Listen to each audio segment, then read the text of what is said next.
So I got some real nice big maple slabs out of a pretty curly and Ambrosia maple log that has taken on some spalting since it sat for a while before I could cut it. Somewhat by intent, but somewhat by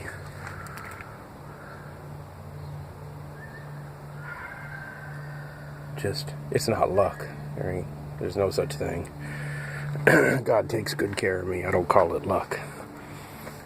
But check these out. These are some really nice boards. I'm trying to hold the camera still because when I do handheld videos they tend to be really shaky, and I don't like to watch videos and get seasick. I'm sure you probably don't either. Got a whole lot of boards out of this log. So the new mill's running pretty well. I have very minimal complaints with it.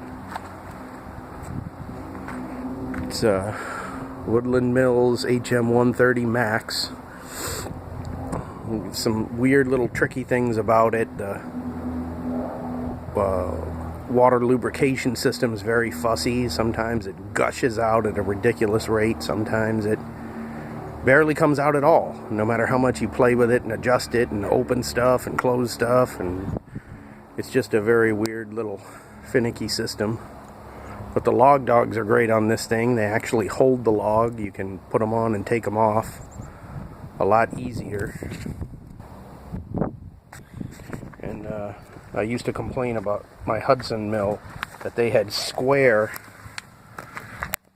rails that the log dogs go on, and they don't slide very well. They also had a post on the far end there that would stick up and be attached to the square rail, so you couldn't put that up or down independently. This has a different system where you essentially load little well, basically those things, those little posts in to hold the log in place that's separate from the log dogs. And then you can slide the rails back and forth much more easily on the round rod as opposed to a square post, especially once you put tension on them. Another interesting thing about this, they give you this weird little holder for the log ruler measurer. I don't know, all these parts have technical names. I don't really care what they are. But basically there's a little piece that slides through a slot and has a rubber slot on the other side that's supposed to go into. That piece just falls off. So I'm pretty upset about that. I mean, it's a brand new mill. The pieces should actually fit together and work. So I'm going to talk to Woodland Mills and see what they're going to do about that.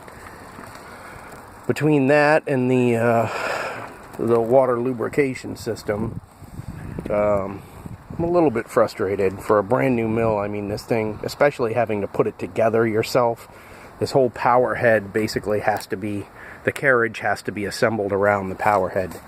You know, you pretty much just get this thing with the engine attached to it, and they ship it with a blade attached, which is a terrible idea since you have to move it around and assemble it with a blade on it. It's a great way to get stuck on something or ripped open. But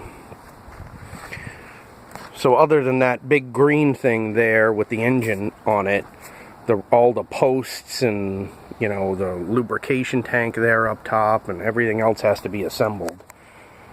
And man, it took me a full 2 days to get the tracks assembled, to get the carriage assembled and everything leveled out and working properly. I mean, 2 days is a long time. I mean, 2 full days.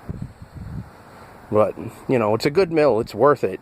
I just wish it would function a little bit better for a brand new mill. But it's a pretty looking mill.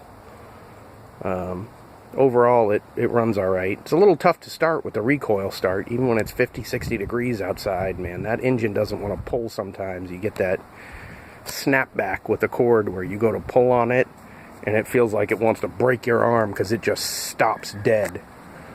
But it does have electric start. I just didn't bother to put a battery in it because I'm only going to be using it in good weather, you know, a couple times a year, and there's no sense putting a battery in it that's just going to sit there and drain most of the year.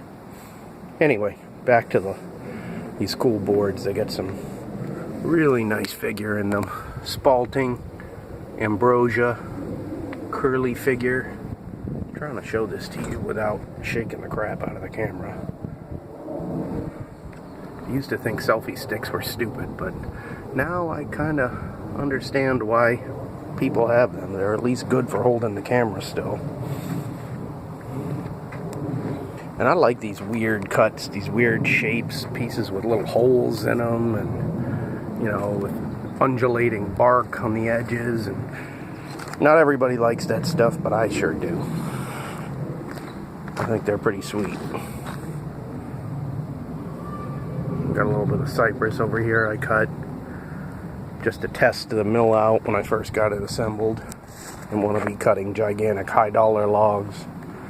Got a whole pile of cherry over here I need to cut. Big white oak log there, a bunch more maple, a few little walnuts.